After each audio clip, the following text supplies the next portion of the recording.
चलें जी, अब हम बात करते हैं हाई रिस्क रेटिंग की। स्टॉक मार्केट के अंदर हाई रिस्क रेटिंग होता क्या है from the stock market prospective as well. जैसा कि आप ये थोड़ा सा चार्ट देख सकते हैं, यहाँ पे गिवन है रिस्क रेटिंग और उसके बाद वॉलेटिलिटी इसकी लो रिस्क आप देख सकते हैं, ग्रीन कलर में मेंशन्ड है और जो रेड कलर में ऑब्वियसली हाई रिस्क है। ठीक हो गया जी। और उसके बीच में बैलेंस्ड और एडवेंचरस और स्पेकुलेटिव ये सारी चीजें इसके अंदर गिवन है। आपको अंदाजा हो ही गया होगा कि लो रिस्क क्या होता है, कैसे होता है, हाई रिस्क क्या होता है। इसको हम डिटेल के अंदर बात करते हैं। तो let's dive into reading first. In the stock market, a high risk rating indicates that an investment is deemed to have a significant chance of experiencing losses of high volatility. This rating is often associated with investments that offer the potential for high returns but come with increased uncertainty with a potential downside. Here are the key characteristics for the high risk rating in the stock market. Number one is volatility. High risk stocks tend to have large price swings, experiencing significant fluctuations in value over a short period. The volatility can result in substantial gains or losses for investors. All right. Uncertain financial performance. Companies with high risk rating often have inconsistent earning and revenue growth. Their financial performance may be unpredictable and they might not have a long track record of stability. Emerging or growth industries, high risk stocks are frequently found in emerging industries or sectors undergoing rapid growth, such as technology, biotechnology, or new market trends. While these sectors can offer impressive returns, they are also subject to high uncertainty to competitive pressures. All right. Investors consider high risk stocks must be prepared for the possibility of losing a significant portion of their investment. These stocks are generally suited for those with a high risk tolerance, longer investment horizons, or a desire for potentially higher returns. ठीक हो गया जी। तो ये होता है high risk rating, जो कि हर किसी का काम नहीं है, हर एक का काम नहीं होता।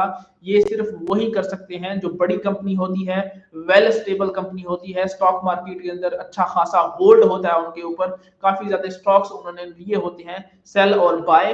ठीक हो गया जी। और ये सारी चीजें उनके पास अगर हैं और वो उनके पास पेशेंस है, उनके पास एक्सपीरियंस है और वो लॉन्ग टर्म इन्वेस्टमेंट है उनकी और लॉन्ग टर्म ट्रेंड के साथ वो चलते हैं। ठीक हो गया जी।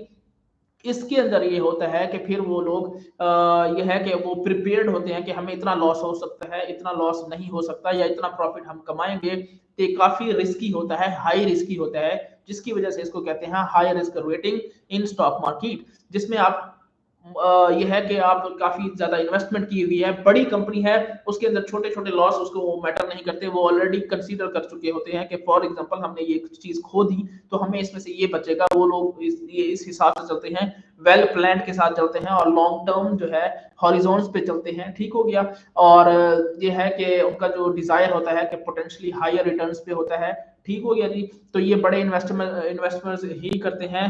तो जो बेस्ट ऑप्शन है न्यू कमर्स का, न्यू बीस का, स्टार्टअप्स का, इवन प्रोफेशनल्स का, जो कि छोटे लेवल की कंपनी है, छोटे लेवल के इन्वेस्टमेंट के चक्कर में है, या छोटे लेवल का बिजनेस चाहते हैं, छोटे लेवल का प्रॉफिट कमाते हैं और लॉस से बचना चाहते हैं, तो उनके लिए बेस्ट ऑप्शन होता है लो रिस्क रेटिंग। ठीक हो गया जी। तो आप लो रिस्क रेटिंग को चूज करें। हमारी जो सजेशन है वो भी यही है कि लो रिस्क रेटिंग आप चूज करें। वो बेस्ट आपके लिए इसलिए है कि विद इन शॉर्ट टाइम, इसमें टाइम की फ्लक्चुएशन नहीं है, स्टॉक मार्केट की फ्लक्चुएशन ज्यादा नहीं होती, और आप ये है कि छोटे लेवल पे पैसे अच्छे भले कमा लेते हैं और इस तरह आहिस्ता आहिस्ता थोड़ा थोड़ा करके आप अच्छा भला कमा सकते हैं। वही ऑप्शन बेस्ट है। अगर आप चूज करना चाहते हैं हाई रिस्क रेटिंग, इसके अंदर रिस्क बहुत ज्यादा होता है, जैसे कि आप देख सकते हैं कि हाई रिस्क होता है मोर देन 70%, आप देख सकते हैं यहाँ पे ये इसका रिस्क होता है। ठीक हो गया जी। ओवर 70% इसका रिस्क होता है। लो के अंदर यह है कि लेस देन 25% तक चांसेस होते हैं। ठीक हो गया जी। तो ये होता है हाई रिस्क और लो रिस्क, जैसे मैंने पहले पिछली वीडियोस में बताया।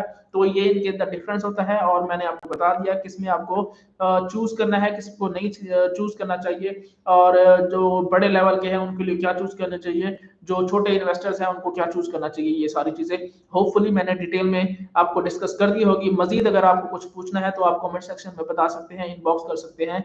बेस्ट यही होगा कि आप कमेंट सेक्शन के अंदर कोई भी क्वेश्चन है regarding to the high risk और low risk rating, we gonna reply you as soon as possible and we will try our best to give you a positive response.